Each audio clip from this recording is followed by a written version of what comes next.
tuloy po kayo.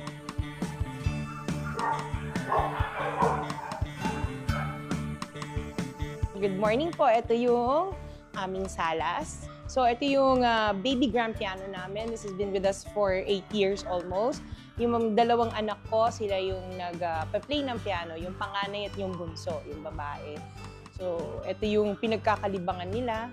So dito sa salas, minsan nagtitipon-tipon kami ng mga bata para wala lang, magkwentuhan.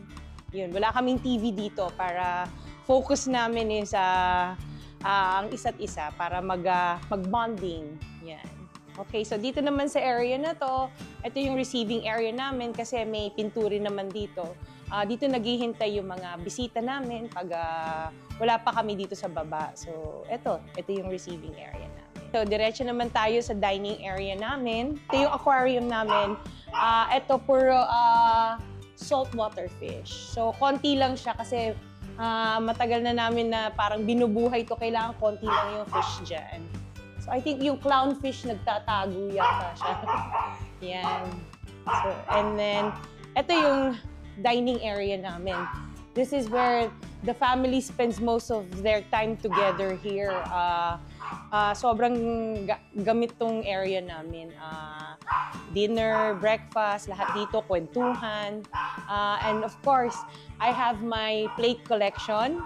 I started collecting, actually, mommy ko nag-umpisa mag-collect ng plates from the UK. Inuwi niya, and kinontinue ko lang. So most of these are all Royal Albert na collection ko, which I've been collecting for the past 5 years na. Dito, we have a paging system.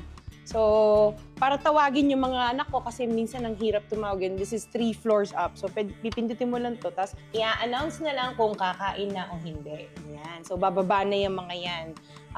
Tapos, yun. Ito yung aming short house tour ng aking bahay.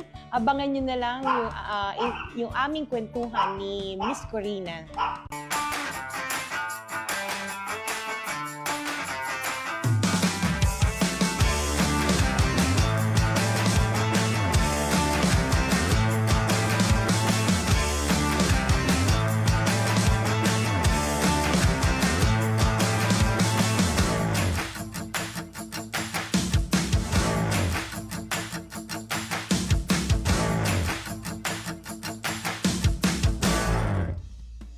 Wow, wow, wow, di ba? So paano nangyari na sa ganitong karangyang estado ng buhay nilang mag-asawa ay nanggaling pala